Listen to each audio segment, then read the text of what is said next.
अज्ञानतिमिरान्धस्य ज्ञानाञ्जनशलाकया चक्षुरुन्मिलितं येन तस्मै श्रीगुरुवे नमः। श्रीचैतन्यमनोभीष्टं स्थापितं येन भूतले स्वयं रूप कदा मह्यं ददाति स्वपदान्तिकम्।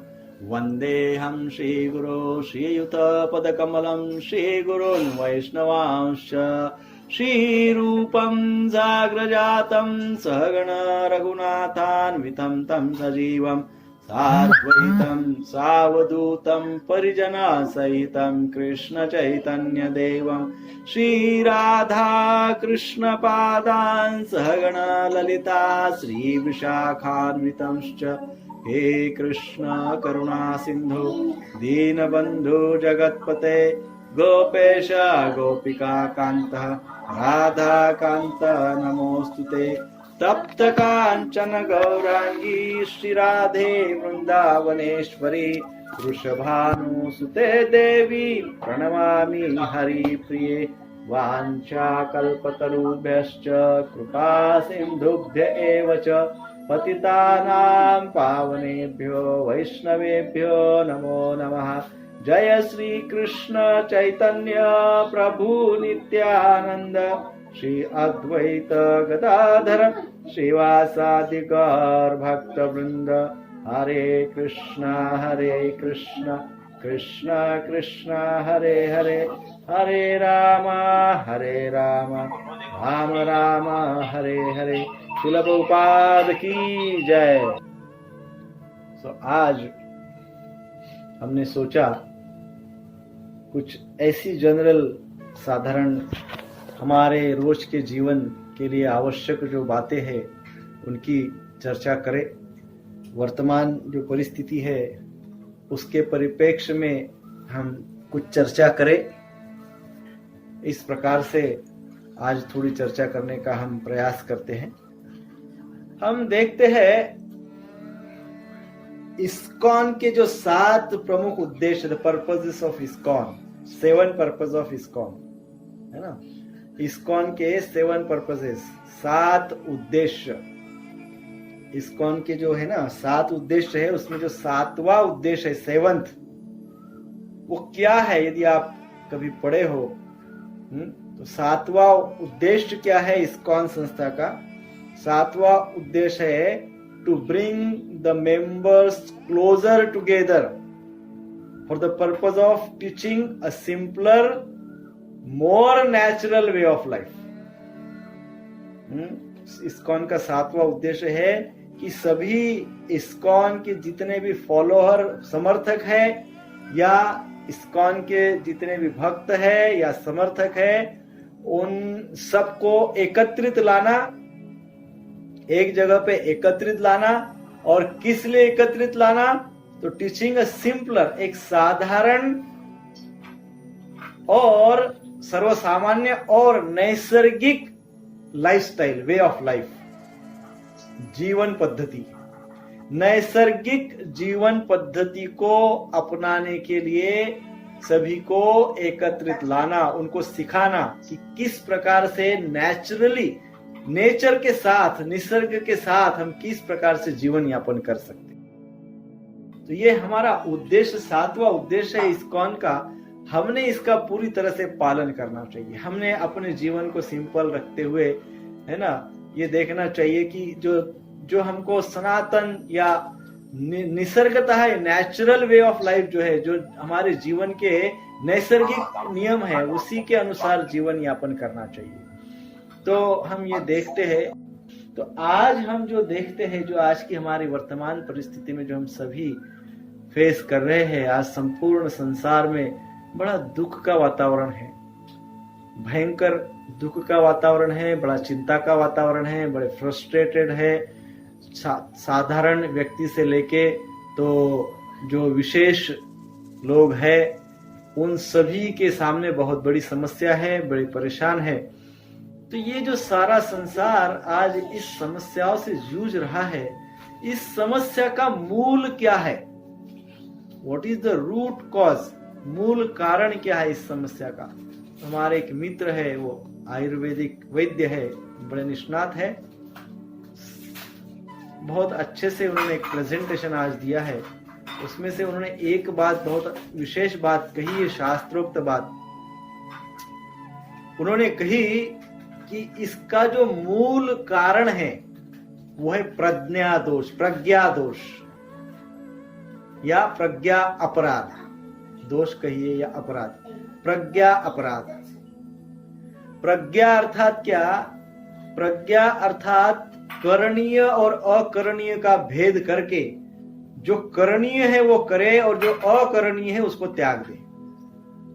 डूज एंड डोंट्स का भेद करे एंड जो डोंट्स है उसको त्याग दे, और जो डूज है वो करे, जो करने लायक है वो करे, जो करने लायक, जो करना ही नहीं चाहिए उसका त्याग कर दे। उसको कहते हैं प्रज्ञा। पर प्रज्ञा अपराध अर्थात क्या? प्रज्ञा अपराध अर्थात जो करने लायक नहीं है वो करे और जो करने लायक है उसका त्याग करे। That is the problem. So ये समस्या, और हमको जो इस्कॉन का 7वां उपदेश बताया गया है कि हमको किस प्रकार से जीवन यापन करने के लिए कहा है, हमको कहा है सात्विक पद्धति से, नैसर्गिक पद्धति से जीवन यापन करना। तो हमको क्या करना चाहिए, किस प्रकार से हमने अपना जीवन यापन करना चाहिए, क्या लाइफस्टाइल होनी चाहिए, इसके ऊपर हम एक जनरल व्यू आज साधारण चर्चा करेंगे। हमारे शास्त्र, हमारे पूर्वज और नीति शास्त्र, हम सब हमको ये सिखाते हैं कि यदि हमको इस संसार में सुखी रहना है, यदि हमको इस संसार में निरोगी रहना है, शांति यदि हम चाहते हैं, तो हमने क्या करना चाहिए? हमने लंघन करना चाहिए। क्या करना चाहिए? लंघन करना चाहिए। हमारे पूर्वज कहते हैं लंघनम परम औषधम। अब लंघन क्या करना चाहिए, क्यों करना चाहिए? क्योंकि हमको शरीर हमारा सुदृढ़ चाहिए, फिजिकल हेल्थ चाहिए, मेंटल हेल्थ चाहिए, हमारा मन भी स्वच्छ चाहिए, मन भी स्थिर चाहिए, और स्पिरिचुअल हेल्थ भी चाहिए। ये सब यदि हमको चाहिए तो इसके लिए कहा गया है लंघनम परम औषधम। तो ये जो लंघन कहे गए हैं, ये लंघन 4 प्रकार के होते हैं, 4 प्रकार से किए जा सकते हैं। यदि इस 4 प्रकार से हम ये लंघन करते हैं तो हमारा जीवन निश्चित ही सक्सेसफुल, यशस्वी होगा। और यदि हम लंघन ही नहीं करते हैं तो निश्चित ही हम फिर दुखों को आमंत्रित करते हैं। तो पहला जो लंघन यानी फास्टिंग, ऐसा समझिए, उपवास, फास्टिंग है ना, या परहेज है ना। तो पहले प्रकार का जो लंघन है, फर्स्ट टाइप ऑफ फास्टिंग, पहले प्रकार का लंघन, उसको कहते हैं फास्टिंग फ्रॉम फूड। अन्न से लंघन करना चाहिए। तो बहुत से भक्त मन में विचार करेंगे, प्रभु जी को आज क्या हो गया, शुरुआत में ही खाने के ऊपर पाबंदी ला रहे हैं। अन्न से लंघन अर्थात उपवास करना चाहिए, फास्टिंग फ्रॉम फूड। अन्न से लंघन करना चाहिए अर्थात हम ये देखते हैं बहुत लोगों को दिन भर खाने की आदत होती है, दिन भर भी नहीं तो कई लोग ऐसे चुपके खाते हैं, घर में इधर उधर देखते, किसी का ध्यान नहीं, खा लेते हैं। कोई बाहर चले जाते हैं, समोसे की गाड़ी दिखी, अनकंट्रोल हो जाते हैं, समोसे खा लेते हैं। पेट भरा है, घर से खा के निकले, परंतु समोसे की गाड़ी दिख गई, समोसा खा लिया। फिर 2-4 किलोमीटर आगे अंधेरी तक गए, नीचे किसी काम के लिए उतरे, वहां पे चाइनीज दिख गया, बोरीवली में समोसे वाला दिख गया, अंधेरे में चाइनीज दिख गया। फिर आगे और चर्च गेट तक गए, वहां पानीपुरी वाला दिख गया, और घर से भी खा के निकले थे। तो ये इस प्रकार का जो खाना है, ऐसा है कि मनुष्य जो है ना, अपने आप को ईटिंग मशीन ही समझता है। ये खाने की मशीन है, ये मशीन का काम क्या है? खाते रहना है, खाने की ईटिंग मशीन, खाते रहो खाते रहो खाते रहो। सो ये जो है, ये इस प्रकार से खाते रहना, ये अनेकों प्रकार के बीमारी का कारण हो सकता है। और ऐसे इस प्रकार से खाते रहने से इन्फेक्शंस हो सकते हैं। हाँ, बहुत सारे इन्फेक्शंस हो सकते हैं। अब मन में प्रश्न आएगा कि क्या खाए ही नहीं फिर, या खाए तो क्या खाए और कब खाए, सोए तो कब सोए, कैसे सोए। तो हमारे भगवत गीता के 17वें अध्याय के 9वें श्लोक में, 8वें 9वें 10वें श्लोक में कहा, आयु सत्व बल आरोग्य सुख प्रीति वर्धनम रस्या स्निग्धा स्थिरा हृदया आहार सात्विकी प्रिय। अर्थात आयु वर्धन करने वाला, आयुष्य देने वाला, सत्व हमारे अंदर सत्व को बढ़ाने वाला, बल को बढ़ाने वाला, आरोग्य देने वाला, और इतना ही नहीं सुख को प्रदान करने वाला। यदि कोई आहार है तो वो कैसा आहार है? रस्या, रस वाला, स्निग्ध यानी सॉफ्ट। इस प्रकार से जो रस्य, स्निग्ध और सात्विक आहार लेता है वो व्यक्ति कैसा हो जाता है? आयु सत्व बल, उसको आयुष्य मिलता है, उसको सत्व मिलता है, उसको बल मिलता है, उसको आरोग्य प्राप्त मिलता है। और फिर क्या कहा गया? स्थिरा हृदया आहारी सात्विकी प्रिय। और ये आहार होता कैसा है? ये आहार उस व्यक्ति को सहिष्णु बना देता है। और ये व्यक्ति इतना सहिष्णु होता है, शांत स्वभाव का होता है, इसका आरोग्य ठीक रहता है। ऐसा व्यक्ति जो सात्विक भोजन करता है, और सात्विक भोजन अर्थात क्या? रस्य स्निग्ध, स्निग्ध होता है, ताजा होता है, रस रसित होता है, इस प्रकार से सात्विक भोजन, और वो विशेषकर भगवान को भोग दिखाया हुआ होता है। तो ऐसे सात्विक भोजन से आयु वर्धन होता है। दूसरा श्लोक कहा गया है, कट्व अम्ल लवण अति उष्ण तीक्ष्ण रुक्ष विदाहीन आहार राजस श्रेष्ठा दुख शोक भय प्रदा। अर्थात दूसरे प्रकार का आहार होता है, उसमें क्या होता है? कट्व यानी कड़वा, अम्ल कड़वा, तीखा, खट्टा, नमकीन, अति उष्ण, अति तीक्ष्ण, अति चटपटा, रुक्ष यानी उसमें कोई रस नहीं है, और विदाहीन अर्थात जल, उसमें कोई रस नहीं है। और कैसा? आहार राजस श्रेष्ठा, राजस व्यक्ति को यह आहार प्रिय होता है। और यह आहार से क्या प्राप्त होता है? तो यह आहार से दुख शोक प्राप्त होता है। तीसरे प्रकार का आहारी व्यक्ति बताया गया है, यातयामं गतरसम पूति पर्युषितम च यत् उच्चिष्टम अपि चामध्यम भोजनम तामसी प्रिय। और तीसरे प्रकार का आहार होता है बासा, अस्पृश्य, स्वाद रहित, दुर्गंध युक्त, बिगड़ा हुआ। इस प्रकार का जो आहार लेता है वो तामसी व्यक्ति का आहार होता है। तो हम ये पहले भी कई बार कह चुके हैं, परंतु आज ये विशेष अवसर है तो हमने सोचा इस अवसर पे ये अवश्य कहे। तो ये आहार का सबसे पहला जो हमको फास्टिंग करना है, लंघनम करना है। लंघनम परम औषधम, लंघन ही औषध है, सारे रोगों का औषध लंघन है। तो पहला लंघन आहार से करना है। जिस प्रकार से भगवत गीता के 17वें अध्याय का 8वां, 9वां और 10वां श्लोक है। पहले श्लोक में सात्विक व्यक्ति का लक्षण है, दूसरे श्लोक में राजसिक व्यक्ति का लक्षण है, तीसरे श्लोक में तामसिक व्यक्ति का श्लोक 8, 9 और 10 17वें अध्याय का। तो यहां से भी हमको सीख मिलती है कि किस प्रकार का भोजन हमने करना चाहिए। अच्छा, कब करना चाहिए भोजन? कब करना चाहिए कोई बता सकता है तो मन में बताए। मैं कल जब हम मिलेंगे तब फिर से पूछेंगे, क्योंकि इसकी चर्चा हम पहले भी कर चुके हैं। ये बात ध्यान में रखें कि हमको भोजन, आहार पे ध्यान रखना है। आहार से ही सब कुछ होता है। आहार, बहुत ज्यादा आहार लेने से शरीर तामसिक हो जाता है। तो फिर आहार कब लेना चाहिए? तो शास्त्र में कहा गया है, जब हमारे पेट में का जठर अग्नि तेज हो जाए, जठर अग्नि जब तेज होगा, जब जठर अग्नि हमको कहेगा कि अब मुझे कुछ चाहिए दो, यानी पेट में भूख लगेगी, तब ही आहार लेना चाहिए, तब ही खाना चाहिए। जब हमारा पेट मांगेगा तब खाना चाहिए, जब हमारी जिह्वा मांगेगी तब नहीं खाना चाहिए। हा? हमारी जिह्वा जब मांगेगी तब नहीं खाना चाहिए, क्योंकि हमारी जिह्वा को आदत है, वो कंटिन्यूअस मांगते रहती है।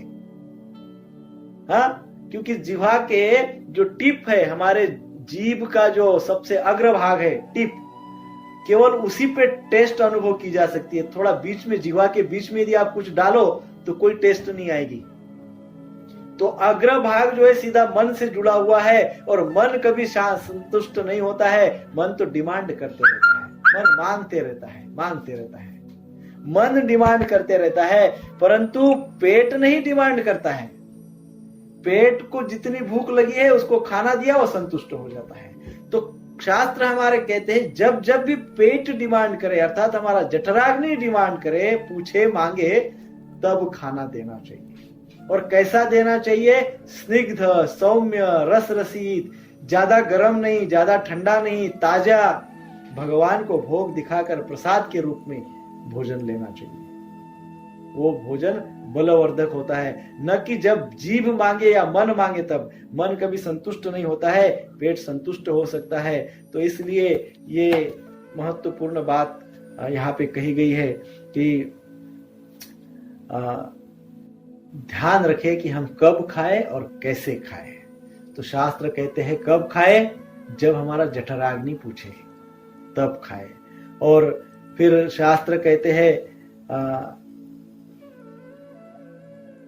कौन से समय पे खाएं।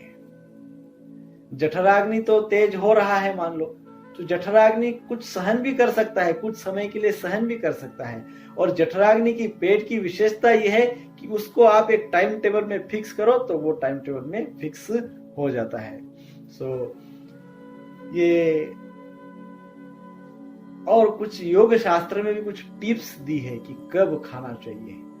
और दाई नासिका, राइट नॉस्ट्रिल्स, दाई नासिका होती है ना, दाई नासिका से जब ब्रीदिंग यानी सांस लेना जब गतिशील होता है, जब ज्यादा गति होती है, देखो एक टेक्निक है कि ज्यादातर भूख लगती है तो दाई नासिका से हमारा सांस लेने का जो गति, जो स्पीड है वो हाई हो जाता है, थोड़ा बढ़ जाता है। जब ऐसा हो थोड़ा रियलाइज करें। अभी हम शुरुआती फेज में करने जाएंगे तो ये रियलाइज नहीं होगा क्योंकि हमको अभ्यास नहीं है, परंतु जिसको अभ्यास है उसको ये होता है कि वो दाई नासिका, राइट नोस्ट्रिल से सांस लेना तेज हो जाता है। तब समझना चाहिए कि वास्तव में भूख लगी है, अब खाने को शुरुआत करना चाहिए। उस समय खाने को शुरुआत करना चाहिए। यदि इस प्रकार से खाने को शुरुआत करते हैं तो हम जो खाते हैं वो अच्छे से डाइजेस्ट होता है। जो खाते हैं वो अच्छे से डाइजेस्ट होता है। क्यों अच्छे से डाइजेस्ट होता होगा? जो खाते हैं वो। हमारा योग शास्त्र, पुरातन शास्त्र है, बहुत ही सुंदर वर्णन है कि इदा और पिंगला जो नाड़ी होती है, तो एक नाड़ी जो सूर्य से कनेक्टेड है, सूर्य शक्ति से कनेक्टेड है, हाँ वो है राइट नॉस्ट्रिल। ये दाई जो नासिका है ये सूर्य शक्ति से कनेक्टेड है, सूर्य की शक्ति उसमें मिलती है। जब इस प्रकार से दाई नासिका से गति बढ़ जाती है तो सूर्य की शक्ति अर्थात उष्ण है ना, तो उष्णता बढ़ती है। और वो कौन सी उष्णता है? जो अन्न को पचन कर देती है, डाइजेस्ट कर देती है। तो इसलिए जब प्रसाद लेते हैं तो प्रसाद लेते वक्त थोड़ा 2 मिनट पहले शांत रहिए, ध्यान लगाइए कि दाई नॉस्ट्रिल से, है ना, राइट नॉस्ट्रिल से पूरा ऑक्सीजन आ रहा है और स्पीड से आ रहा है। थोड़ा ध्यान कीजिए। इसके लिए आर्टिफिशियल एफर्ट्स करने की जरूरत नहीं है, हमको अभ्यास नहीं है, परंतु जिसको अभ्यास है, जो प्राणायाम करते हैं, अनुलोम विलोम का जिसको अभ्यास है उसको ये हो सकता है। और यदि हमको अभ्यास नहीं है तो मैं आज सभी से ये निवेदन करूंगा कि कम से कम अनुलोम विलोम, ये प्राणायाम तो सभी कर सकते हैं। इसका सीधा संपर्क इससे हमारी ईडा और पिंगला नाली से होता है, और उसी के साथ साथ हमारा जो लंग्स है, इस लंग्स को मजबूत करने के लिए इसका उपयोग होता है। ये प्राणायाम करते हैं, विशेषकर अनुलोम विलोम, वो सभी कर सकते हैं शांति से, धीरे से, तो उसका लाभ सभी को हो सकता है और उसका डायरेक्ट इफेक्ट होता है हमारे भोजन पे। भोजन डाइजेस्ट होता है, इनडाइजेशन, एसिडिटी, गैस, ये सब का समस्या नहीं होगा। हमारा प्रॉब्लम क्या है, हम खाते रहते हैं। हमारी बात नहीं, जो दूसरे लोग हैं, आप तो सब भक्त हैं, तो वो जो खाते रहते हैं उनको ये समस्या होती है कि डाइजेशन ठीक नहीं होता है, गैस और एसिडिटी नित्य बनी रहती है। कम खाने से भी एसिडिटी और गैस होती है। डिमांड हो रही है, अग्नि तेज है, भूख लगी है और दाई नासिका से जो प्राणवायु है उसकी गति तेज हुई है, फिर भी खा नहीं रहे। कई बार ऐसा भी होता है, नहीं खाते, जाने दो, हमको नहीं खाना। ये भी गलत है, this is also wrong. Fasting इसको नहीं कहा गया है। फास्टिंग कहा गया है जिस समय खाना चाहिए उसी समय खाए, है ना। तो कई बार ये फास्टिंग में कई प्रकार के फास्टिंग्स इंक्लूड होते हैं। कई बार हम लोग इंटरमिटेंट फास्टिंग यानी 16 घंटे का फास्टिंग करते हैं। कई लोग 16 घंटा कंटिन्यूस भूखे रहते हैं। कोई लोग जल से, वाटर फास्टिंग, पानी ही पीते हैं केवल। कोई लोग सूप फास्टिंग, ऐसा भी होता है। कोई लोग जूस एंड सूप यही लेते हैं कि हम सूप ही लेंगे, कुछ नहीं लेंगे, दूसरा कुछ नहीं लेंगे। तो इस प्रकार से भी फास्टिंग करते हैं। परंतु जब जठराग्नि तेज हो जाए तो कुछ वो लेना चाहिए। और इस प्रकार से हम अपने इम्यून सिस्टम को, रोग प्रतिकारक शक्ति को बढ़ा सकते हैं। पाचन शक्ति जो है उसको हम मजबूत कर सकते हैं। और किसी भी प्रकार के फास्टिंग से हम अपने आप को सुदृढ़ बना सकते हैं, किसी भी प्रकार से। नहीं, अभी हमने जो कहा इंटरमिटेंट फास्टिंग, अर्थात 16 घंटा, 18 घंटा, 20 घंटा जो भी है वो फास्टिंग। दूसरा water fasting, soup fasting. Fasting का अर्थ यही है कि एक सर्टेन इंटरवल के बाद ही खाना है, दिन भर खाते नहीं रहना है ना। और आपने देखा होगा जानवर भी फास्टिंग करते हैं। जब वो बीमार पड़ते हैं ना तो जानवर भी खाना बंद कर देते हैं। जानवर भी फास्टिंग करते हैं जब बीमार पड़ते हैं और तुरंत फिर वो बीमारी से रिकवर हो जाते हैं। योग्य समय पे योग्य वस्तु खाना, योग्य अन्न खाना, प्रसाद खाना, उसी को लंघनम कहते हैं। योग्य समय पे योग्य वस्तु, योग्य प्रसाद खाना, उसको लंघनम कहते हैं। हरे कृष्णा कृष्णा कृष्णा हरे हरे, हरे राम राम राम हरे हरे। आपने देखा, रोग प्रतिकारक शक्ति को बढ़ाने के लिए जिसकी आवश्यकता है शरीर में, कहा जाता है एक सर्टेन बैक्टीरियाज होते हैं, है ना, वो उसकी जिसकी आवश्यकता होती है वो आवश्यकता पूर्ण होती है प्रोटीन से। कौन सा प्रोटीन? जो लोग बाहर से खाते रहते वो प्रोटीन नहीं, एक शरीर में बिल्डअप होता है प्रोटीन शुद्ध सात्विक भोजन करने से, योग्य प्रकार का भोजन करने से योग्य प्रोटीन का फॉर्मेशन होता है। योग्य, राइट प्रोटीन।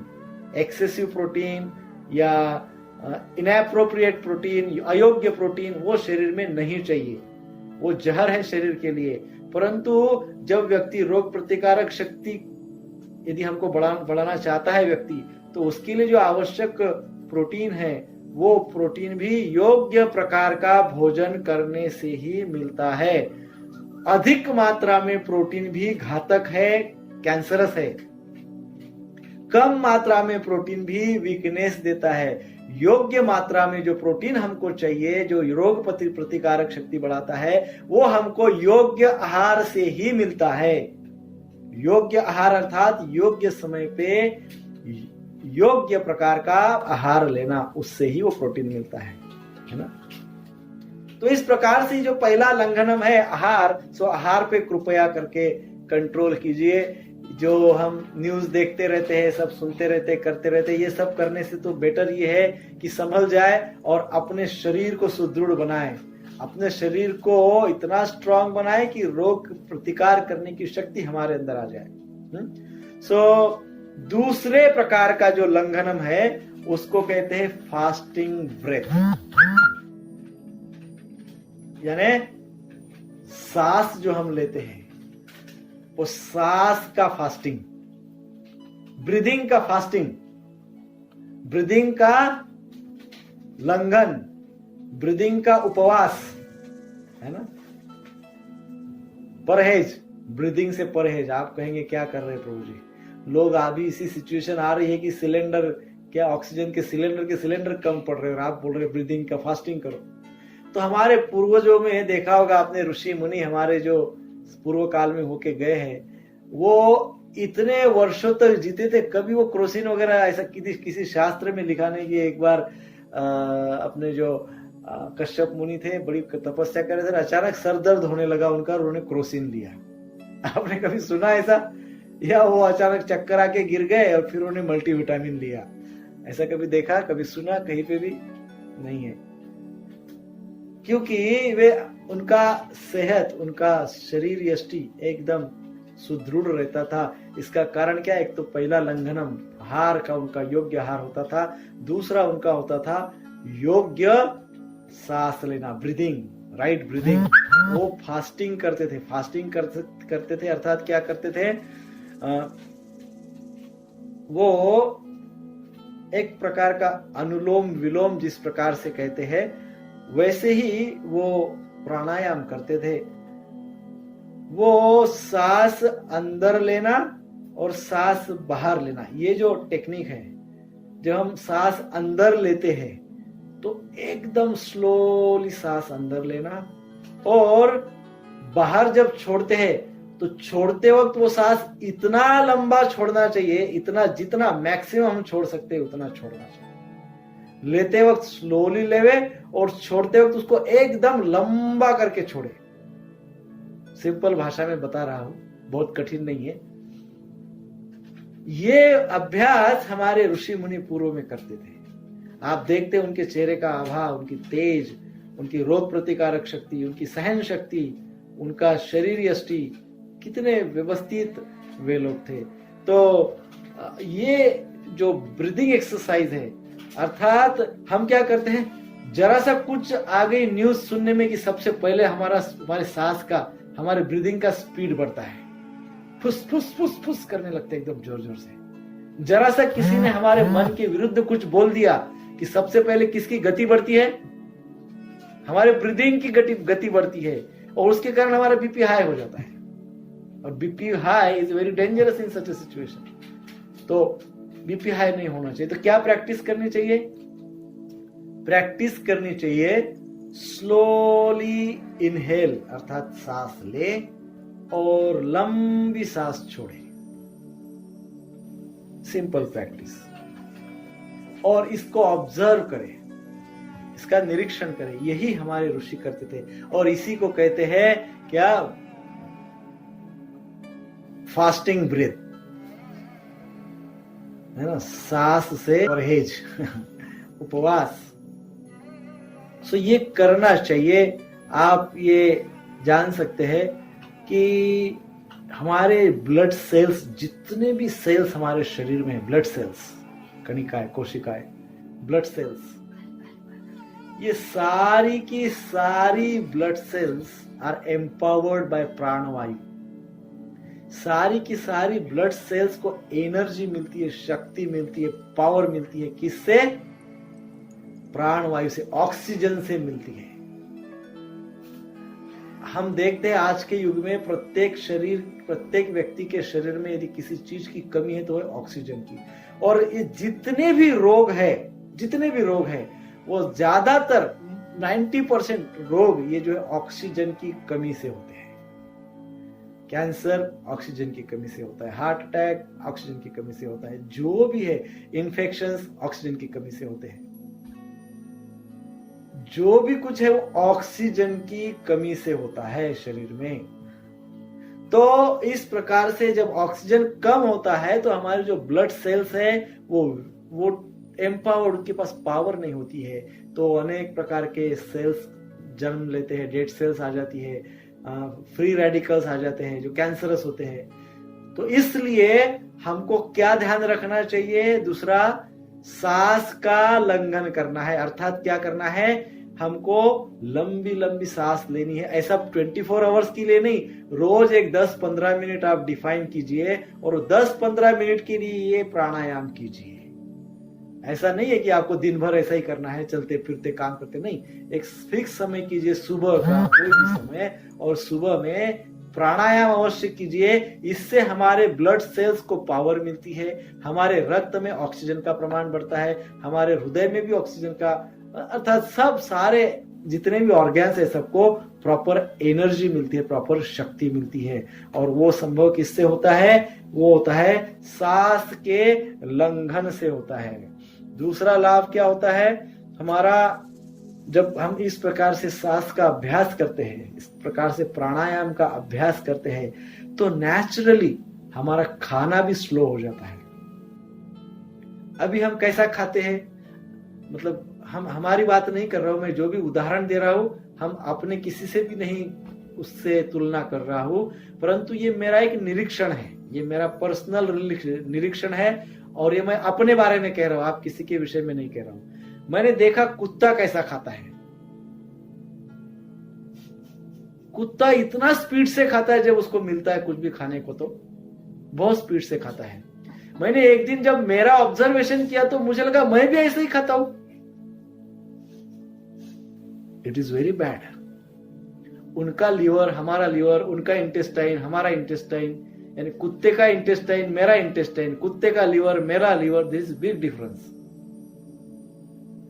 मनुष्य को क्या चाहिए? मनुष्य को चाहिए कि वो स्लो खाए, परंतु खा नहीं सकता है स्लो, आदत लग गई है। परंतु जब इस प्रकार से प्राणायाम का मैं अभ्यास करता हूं, तो मैं जो कुत्ते के जैसा खाता हूं, वो मेरा खाने का स्पीड जो है वो स्लो हो जाएगा, मनुष्य के स्पीड पे मैं आ जाऊंगा। और यदि मैं अच्छे से स्लोली खाऊंगा तो उसका डाइजेशन सही होगा, वो पचन शक्ति सही हो जाएगी, और पचन शक्ति सही हो जाएगी तो रक्त शुद्ध उत्पन्न होगा, रक्त में ऑक्सीजन का प्रमाण सही रहेगा। तो इतना लाभ होता है सांस का लंघन करने से, सांस का लंघन। और दूसरा और बहुत महत्वपूर्ण बात, आज हम, एक मेरे मित्र है, उनके किसी एक मित्र ने मुझे बीच में एक फॉरवर्ड किया था, ही इज अ साइकियाट्रिस्ट, तो उन्होंने यह बहुत अच्छा विचार रखा था। वो कहे थे कि हम कह रहे इम्यून सिस्टम को स्ट्रांग करो, इम्यून सिस्टम को स्ट्रांग करो, परंतु इस समय जो ये सब कोरोना का भयग्रस्त वातावरण हुआ है, इस समय इम्यून सिस्टम को स्ट्रांग कैसे करें? तो इस प्रकार से उन्होंने एक बहुत सुंदर बात कही थी, साइकियाट्रिस्ट ने। उन्होंने कहा कि इम्यून सिस्टम स्ट्रांग कैसे होगी? Immune system strong positive thinking से होगी, सकारात्मक विचारों से होगी। परंतु हम देखते कि इतने सारे नकारात्मक विचार अभी आए हैं इस समय, संपूर्ण संसार के मन में प्रचंड निगेटिविटी उत्पन्न हुई है, भयंकर निगेटिविटी है संसार में इस समय, बहुत परेशानी है, दुख में है। तो इतनी सारी निगेटिविटी जो नकारात्मकता उत्पन्न हुई है, इसको सकारात्मकता से न्यूट्रल करना होगा। तो हमको ये सारी प्रिकॉशंस लेते हुए, जो हमको समय समय पे गवर्नमेंट के द्वारा भी नियमों का पालन करने के लिए कहा जाता है, उन सारे नियमों का पालन करते हुए जब हम अपने घर पे बैठे बैठे जब ज्यादा से ज्यादा भगवान के नाम का स्मरण करते हैं, तो ये अंतरिक्ष में एक बहुत बड़ी शब्द की शक्ति उत्पन्न होती है, शब्द ब्रह्म उत्पन्न होता है, भगवत शक्ति उत्पन्न होती है, और फिर इस संसार में जो निगेटिविटी फॉर्म हुई है, वो निगेटिविटी को पॉजिटिविटी न्यूट्रल कर देती है ना। तो इस प्रकार से हमको ज्यादा से ज्यादा जप करना चाहिए। तो हम ये कह रहे थे कि जो रोग प्रतिकारक शक्ति होती है वो हमारे अंदर के निगेटिविटी से उत्पन्न होती है, परंतु जब हम इस प्रकार से प्राणायाम करते हैं, इस प्रकार से सांस के ऊपर नियंत्रण रखते हैं, तो हमारे अंदर पॉजिटिविटी आ जाती है, सकारात्मकता आ जाती है।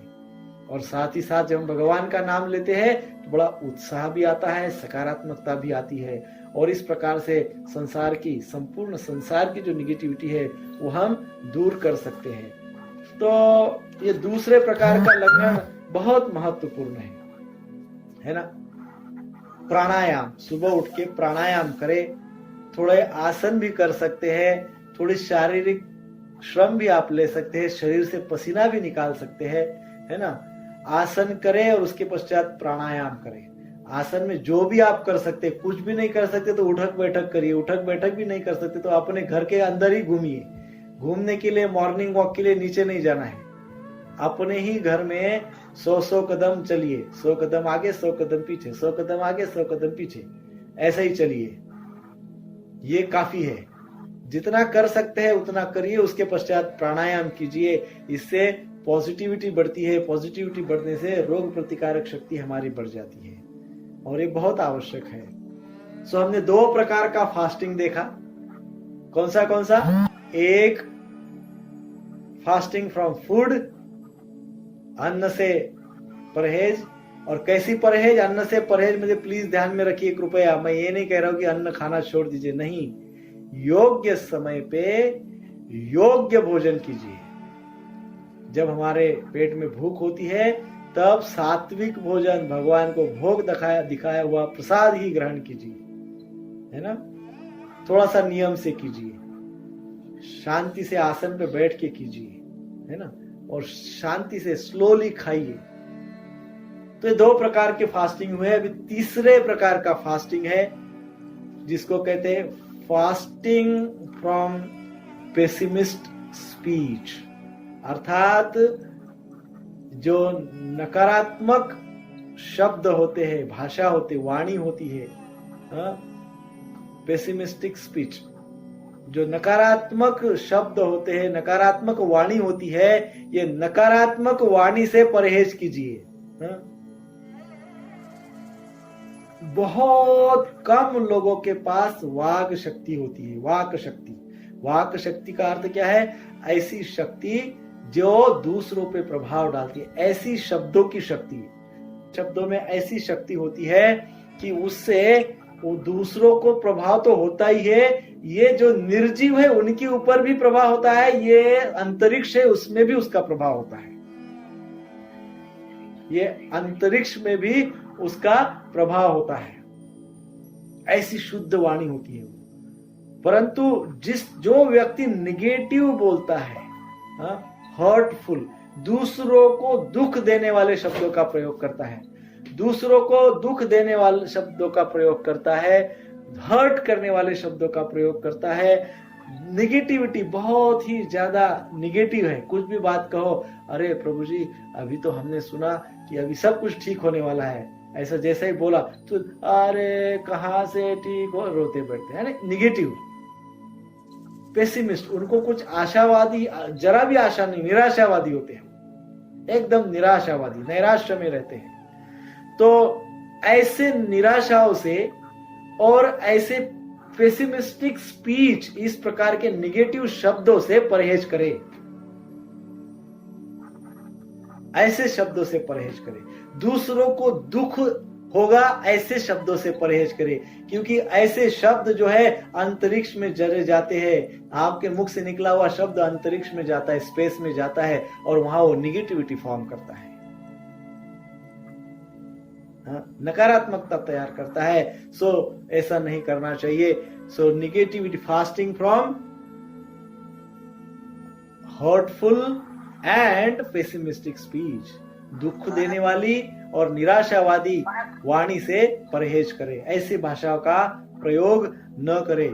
तो बहुत कम लोगों के पास वाक शक्ति होती है, इसीलिए होती है क्योंकि ज्यादातर लोग इस प्रकार के भाषाओं का प्रयोग करते हैं।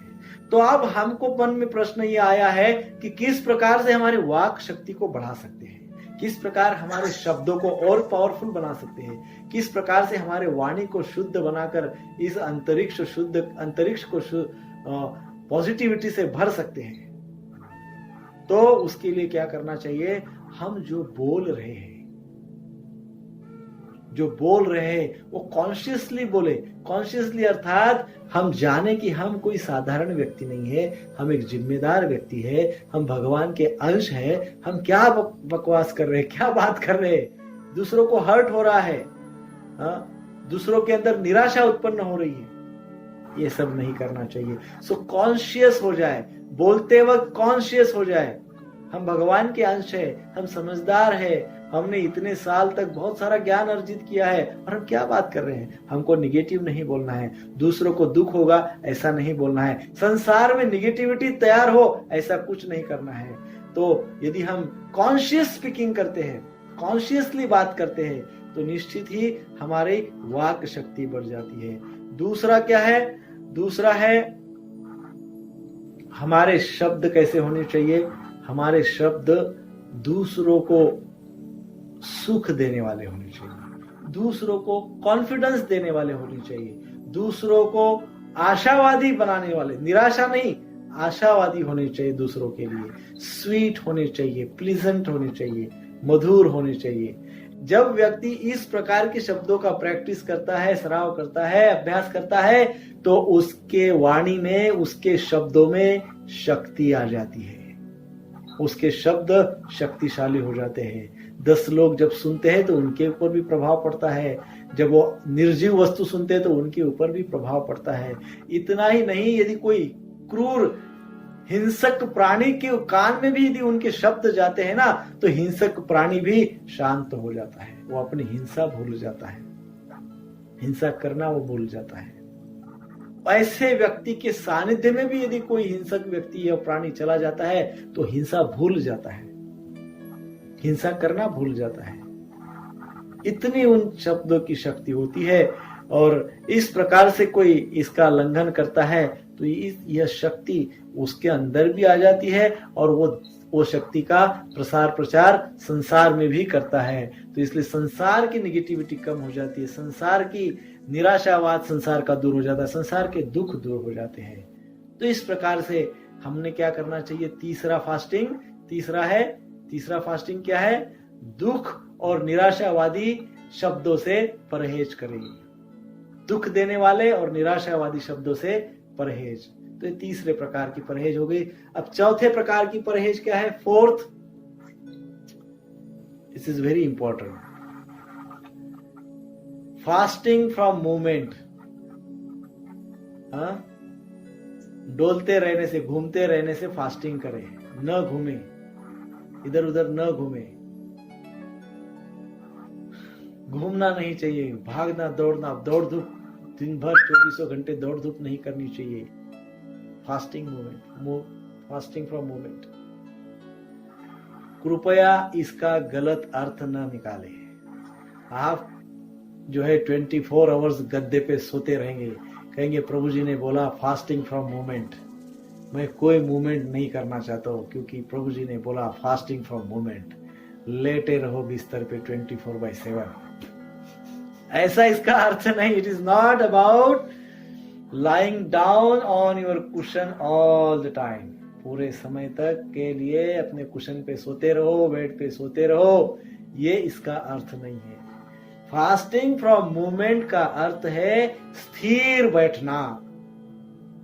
स्थिर बैठ जाइए, स्थिर, एकदम स्टेबल। बैठते बैठते भी कभी कोई लोग सर खुजाते हैं तो कोई कुछ करते, कुछ नहीं करना, एकदम स्थिर बैठ जाना है, एकदम स्थिर, स्टिल, सिटिंग स्टिल, एकदम स्तब्ध, स्थिर, कोई मूवमेंट नहीं होनी चाहिए। शरीर के किसी भी पार्ट की, किसी भी ऑर्गन की कोई भी मूवमेंट नहीं होनी चाहिए। आंख बंद करके ऐसा अपने आप को स्थिर कर दीजिए।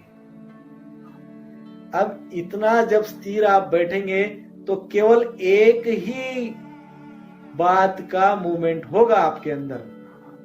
हमारे अंदर जो एक ही बात का मूवमेंट होगा वो होगा सांस, ब्रीदिंग। दूसरा कोई मूवमेंट नहीं होगा। और वो जो ब्रीदिंग चल रही है, जैसा कि पहले फास्टिंग में हमने कहा कि वो ब्रीदिंग कैसे होना चाहिए? स्लो, एकदम धीरे से। तो वो जो ब्रीदिंग स्लोली हो रही है उसका निरीक्षण करें, आंख बंद करें और मन को उसके ऊपर ले जाए, वो ब्रीदिंग के ऊपर शांति से ऑब्जर्व करें उसको, बहुत ही शांति से। किसी भी प्रकार की दूसरी मूवमेंट नहीं होनी चाहिए। और जब आप इतना शांति से, इतना स्थिर बैठोगे और इस प्रकार से सांस का, ब्रीदिंग का, ऑक्सीजन का, प्राणवायु का आप निरीक्षण करेंगे तो ये निरीक्षण करते करते करते आपको कुछ सुनाई देगा। और क्या सुनाई देगा? आपको नैसर्गिक ध्वनि सुनाई देगा। ये नेचर से जो उत्पन्न हो रहे हैं ध्वनि, वो जो सटल फॉर्म में सूक्ष्म रूप में है, सूक्ष्म है, वो ध्वनि आपको सुनाई देगा। निसर्ग का ध्वनि, जो पूरे प्राणवायु जो संसार में बह रहा है, प्राणवायु का ध्वनि सुनाई देगा, सूक्ष्म रूप में सुनाई देगा। कभी अंतर आत्मा की आवाज प्रेरणा के रूप में सुनाई देगी, इतना सुनाई देगा।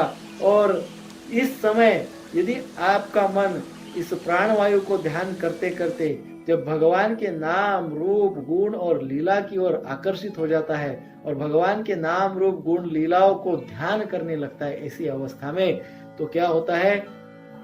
केवल 1 मिनट भी आप ऐसा करते हैं, ओनली फॉर 1 मिनट, तो हमारे शरीर में जितनी भी एंजाइटीज है, हमारे मन में जितनी भी एंजाइटीज है, जितनी भी इम्प्योरिटीज है, वो रिड्यूस होना शुरू हो जाती है, खत्म होना शुरू हो जाती है, खत्म होते जाती है, केवल 1 मिनट। और कोई यदि 5 मिनट तक का ऐसा बैठता है, ऐसा ही सेम बैठता ही तो है, और क्या करना है? शांति से बैठना है और हमारे प्राण वायु के ऊपर ध्यान देना है। यदि हम इस प्रकार से करते हैं तो हमारे अंदर की अशुद्धियां, फिर वट एवर इट इज, जो भी अशुद्धियां है वो अशुद्धियां दूर हो जाती है। आवेग, एंजाइटी, हमारे मन की अंदर जो निगेटिविटी है वो दूर हो जाती है, आवेग है, एंजाइटीज है, वो दूर हो जाती है, और हम एक चैतन्य का अनुभव करते हैं, हम उत्साह का अनुभव करते हैं। और ये एक बहुत बड़ा लाभ हमको ये चौथे प्रकार के लंघन हमसे हो सकता है। तो 4 लंघन हम करें। अभी सब घर में ही बैठे, सब फ्री है, कोई ऐसा नहीं बोल सकता कि हमारे पास टाइम नहीं है। अपने अन्न का ध्यान रखे, कब लेना है, कैसे लेना है ना, ये ध्यान रखे, प्रसाद ही लेना है। दूसरा लंघनम क्या है? सेकंड लंघनम, दूसरा लंघन है ब्रीदिंग, सांस का लंघन। थोड़ा लंबी सांस ले, स्लो लेवे, धीरे से लेवे और लंबी छोड़े, ऐसा। तो वो करे थोड़ा बैठ कर करना है, सुबह ही करना है, थोड़ी देर के लिए ही करना है। तीसरा फास्टिंग क्या है? वाक शक्ति, अपनी जो भाषा है, वो वाणी जो है, शब्द जो है, ठीक से उसको उपयोग करे शब्दों का। और चौथा क्या है? फास्टिंग फ्रॉम मूवमेंट्स, मतलब कम से कम 2-4 मिनट तो ऐसा स्तब्ध बैठ जाइए, आसन डाल के भगवान के सामने स्तब्ध बैठ जाइए, स्टिल, ऐसा समझिए कि पुतला हो गया, स्टैचू के जैसा बैठ जाइए। केवल सांस चलती रहेगी, सांस को ऑब्जर्व कीजिए, निरीक्षण कीजिए, और फिर निरीक्षण करते करते मन में भगवान के नाम का ध्यान कीजिए। भगवान का नाम, कृष्ण, हरे कृष्ण कृष्ण कृष्ण हरे हरे, हरे राम राम राम हरे हरे। और ये भी आपको जोर से नहीं बोलना है, केवल मन में आंतरिक आवाज से बोलना है। ध्यान भगवान के गुणों के ऊपर, भगवान के रूप के ऊपर करना है, हमारे श्री राधा गिरधार जी के ऊपर ध्यान करना है, और नाम, मन में नाम लेना है। हमारे ओठों का भी मूवमेंट नहीं होना चाहिए, शांत बैठे रहना है। और इस प्रकार से जब हम करते हैं तो एक विशेष शक्ति का अनुभव हमको होता है, अंदर की निगेटिविटी खत्म हो जाती है, पॉजिटिविटी आती है, और इसके कारण हमारी रोग प्रतिकारक शक्ति भी बढ़ जाती है। बहुत आवश्यक है। इतने लंघन, ये 4 प्रकार के लंघन एक प्रकार से हमारे जीवन के लिए अमृत जैसे है। ये अवश्य करे, इस समय की वो आवश्यकता भी है। और यह करते वक्त जो भी हमारे एक्सटर्नल रूल्स एंड रेगुलेशंस है, जो भी हमको समय समय पे गवर्नमेंट मशीनरीज, गवर्नमेंट के जो लॉ एंड ऑर्डर सिस्टम्स है, उनके द्वारा जो भी हमको बताया जाता है, उसका सिंसियरली, सीरियसली पालन करें, और सारे समाज को ऐसा करके सारे समाज को हेल्प करे, सहकार्य करे।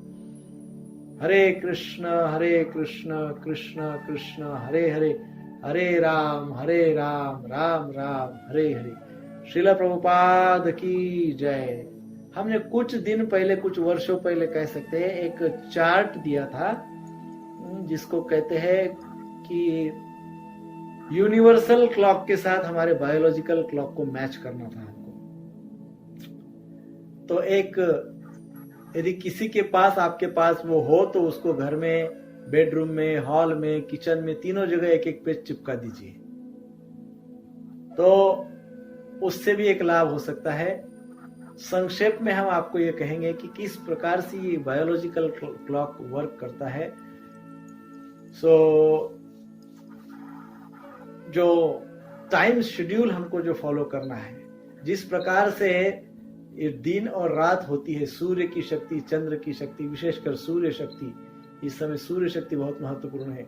सूर्य की शक्ति कैसे अप होती रहती है और हमारे शरीर के अंदर जो शक्ति है वो शक्ति कैसे एक्टिवेट रहती है, ये दोनों का मेल कैसे होना चाहिए, मैचिंग कैसे हो सकते हैं, इसकी चर्चा हमने इस चार्ट के अनुसार कही थी। ये ज्यादा से ज्यादा हमने फॉलो करने का प्रयास करना चाहिए, मैक्सिमम। तो हम आज फिर से संक्षेप में आपको वही चार्ट का स्मरण करवाते हैं। रात को 9 बजे से 11 बजे, ये 9 बजे से 11 बजे का जो समय होता है ना, ये समय रात का, ये समय क्या करता है, हमारी जो संपूर्ण इम्यून सिस्टम है, पूरा हमारा ये जो सिस्टम है जो हमारे शरीर में शक्ति बनाए रखती है, ये संपूर्ण शरीर में कुछ ऐसे केमिकल्स या ऐसे कुछ जहरीले पदार्थ होते हैं, उन सारे जहरीले पदार्थों को समेटना शुरू कर देती है, एकत्रित करना शुरू कर देती है। कितने बजे? 9 बजे से 11 बजे। अब ये 9 बजे से 11 बजे के बीच में यदि हम खाते रहेंगे तो क्या समस्या होगी? रात की बात कर रहा हूं। रात को 9 बजे के बाद यदि हम खाएंगे तो क्या समस्या होगी? वो उधर टॉक्सिन्स क्लियर करके 11 बजे समाप्त हो जाता है उनका वो काम।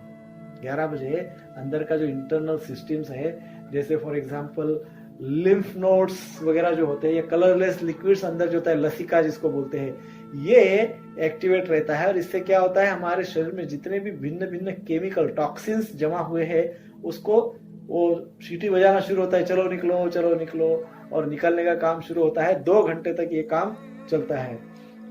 यदि हम इस दौरान खाते नहीं हैं या उसके पहले खा लेते हैं, 9 बजे के पहले यदि हम खा लेते हैं, डिनर हमारा हो जाता है, तो इट इज बेस्ट।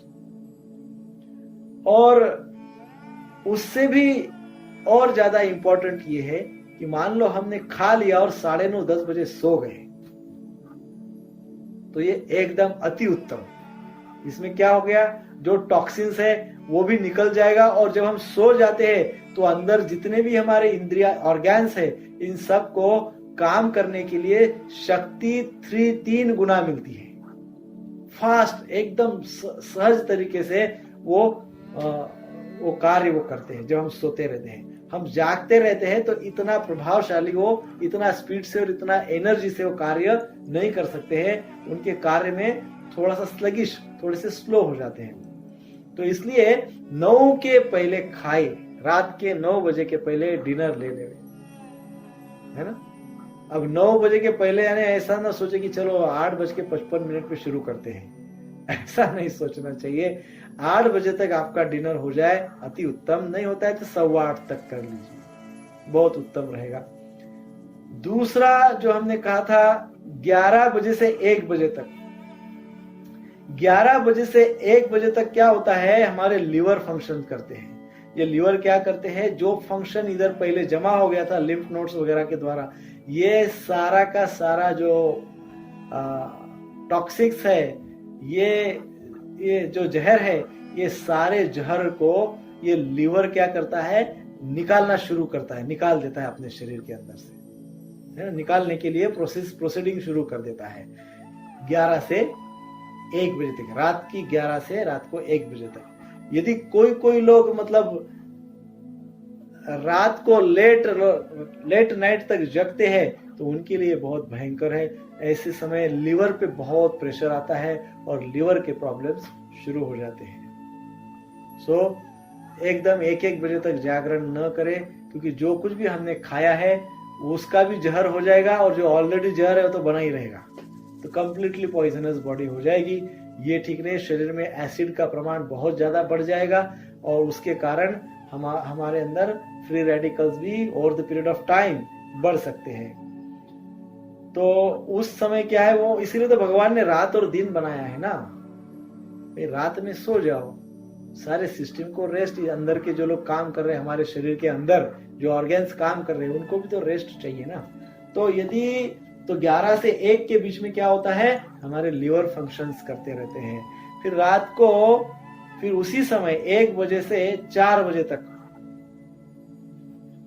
ये जो हमारा बोन मैरो है, बोन मैरो को क्या कहते हैं, अस्थि, बोन मैरो, अस्थि, मज्जा, ये बोन मैरो आप समझ गए होंगे।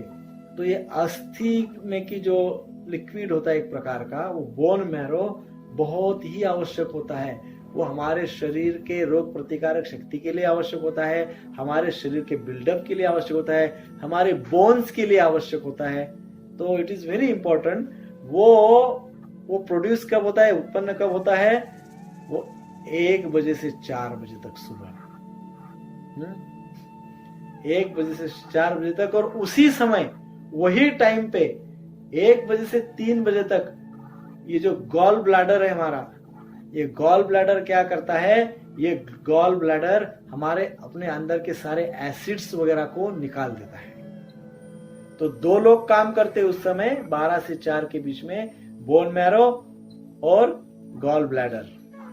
तो ये 4 बजे तक सुबह तक इनका काम चलते रहता है, 3 बजे तक गॉल ब्लैडर का चलता रहता है। तो 3 से 5, सुबह 3 बजे से 5 बजे तक ये काम हमारे लंग्स का होता है। लंग्स क्या करती है, लंग्स के अंदर जो भी कुछ टॉक्सिक्स है उसको वो लंग्स अपने नेचुरली बाहर कर देती है। जो भी कुछ एक्स्ट्रा एलिमेंट्स पड़ा है या पॉइजन है, यही है, लंग्स अपने आप नेचुरली उसको दूर कर देती है। टाइमिंग क्या है उसका, 3 to 5 मॉर्निंग। अब आप ये समझिए, मान लो 8 बजे से जो शाम को 9 बजे से बताया गया, वो 9 के 11 से यदि हमने सारा डिस्टर्ब कर दिया तो आगे वाले सारे डिस्टर्ब होते जाते हैं। और फिर 3 to 5 वाला लंग्स भी डिस्टर्ब हो जाता है, जो कि आज इस परिस्थिति के, आज की जो परिस्थिति उत्पन्न हुई है, ये परिस्थिति में लंग्स को स्ट्रांग करना, लंग्स को मजबूत करना हमारा प्रथम कर्तव्य है। तो लंग्स को मजबूत करने के लिए हमको क्या है, 3 to 5 लंग्स को शांति से काम करने दीजिए। उसको जितने भी उसके अंदर जहर पड़ा हुआ है, टॉक्सिन्स, उसको बाहर फेंकने दीजिए। लेकिन उसके लिए हमको क्या करना पड़ेगा, समय पे रात को खाना होगा, रात को समय पे सोना होगा, ताकि अंदर के सारे ऑर्गेन्स अपना अपना कार्य ठीक से करें। और सुबह 5 से 7 के बीच में कोलोन्स जो है, कोलोन से एक्टिव हो जाते हैं और शरीर के अंदर का जो भी मल और जो भी जहर है उन सबको बाहर फेंक देते हैं, शरीर के बाहर फेंक देते हैं। तो ये समय हमारे बाउल को फ्री करने का होता है, एम्प्टी करने का होता है, और उस समय बाउल एम्प्टी हो जाती है। और फिर कई बार जो लोग सुबह का भोजन का नाश्ता करते हैं, तो 7 to 9 के बीच में सुबह नाश्ता करना चाहिए। जब आपका पूरा गॉल ब्लैडर और सब कुछ खाली हो जाता है, तो 7 से 9 के बीच में नाश्ता करना चाहिए। उस समय क्या होता है, वो हमारे शरीर के अंदर उस समय विटामिन्स, मिनरल्स, प्रोटीन और जो भी न्यूट्रिएंट्स है, वो सारे न्यूट्रिएंट्स क्या हो जाते हैं, हमारे शरीर के अंदर हमारे स्मॉल इंटेस्टाइन में एब्सॉर्ब हो जाते हैं उस समय 7 से 9 के बीच में। तो ये this is a best time for breakfast and this is a best time for everything जो हमने अभी डिस्कस किया है। तो प्राणायाम और ध्यान और ये इन बातों के साथ ही साथ हमको इस प्रकार से सोने का भी नियम रखना चाहिए, खाने का भी नियम रखना चाहिए। यदि हम इसको ध्यान से पालन करते हैं तो निश्चित तौर पे हमारा जीवन यशस्वी होगा, हमारे अंदर की रोग प्रतिकारक शक्ति बढ़ेगी और अनेकों प्रकार के वायरस के साथ मुकाबला करने की शक्ति हमारे पास आएगी। साथ ही साथ अपनी साधना करें, अपने नाम जप करें, पॉजिटिविटी रखें और सारे नियमों का जो समय समय पे बताया जाता है गवर्नमेंट के द्वारा, उन सारे नियमों का पालन करें। हरे कृष्ण कृष्ण कृष्ण हरे हरे, हरे राम राम राम हरे हरे। मैं आशा करता हूं कि आप सभी इन सभी नियमों का बड़े सिंसियरली अभी पालन करेंगे। कृपया अभी ये मत बोलिएगा कि समय नहीं है, अभी समय ही समय है। यदि कोई ये सोचता है कि समय नहीं है तो केवल वो अपने आप को मैनेज नहीं कर रहा है, इसलिए समय नहीं है। कई बार हम देखते हैं समय इतना ज्यादा होता है तब समझ में ये नहीं आता कि कब क्या करूं। तो कभी हम रात को 2 बजे सोते हैं, 5 बजे 3 बजे सोते हैं, 2 बजे उठते हैं दिन में। तो ये पूरा सारा समय, और उसमें लंग्स वीक हो जाते हैं, बाउल्स वीक हो जाते हैं, इंटेस्टाइन वीक हो जाते हैं, सब कुछ वीक हो जाता है, एसिड बढ़ जाता है, कफ बढ़ जाता है, वात डिस्टर्ब हो जाता है, पित्त डिस्टर्ब हो जाता है। सो कृपया ये जो समय आया है, इस समय हमको यह करना अनिवार्य है और उचित भी है। तो ये इस सारी जो बातें चर्चा की गई है, जितने भी स्तर पे जितना भी आप कर सकते हैं करना शुरू करिए। जल्दी खाइए, जल्दी सोइए, प्राणायाम कीजिए, ध्यान कीजिए, भगवान के नाम का जप कीजिए, नियमों का पालन कीजिए। हरे कृष्ण कृष्ण कृष्ण हरे हरे, हरे राम राम राम हरे हरे। श्रील प्रभुपाद की जय। प्रभु जी का एक बार आभार व्यक्त करेंगे हरे कृष्णा महामंत्र के साथ। हरे कृष्णा कृष्ण कृष्ण हरे हरे, हरे राम राम हरे हरे। हरे हरे। की जय।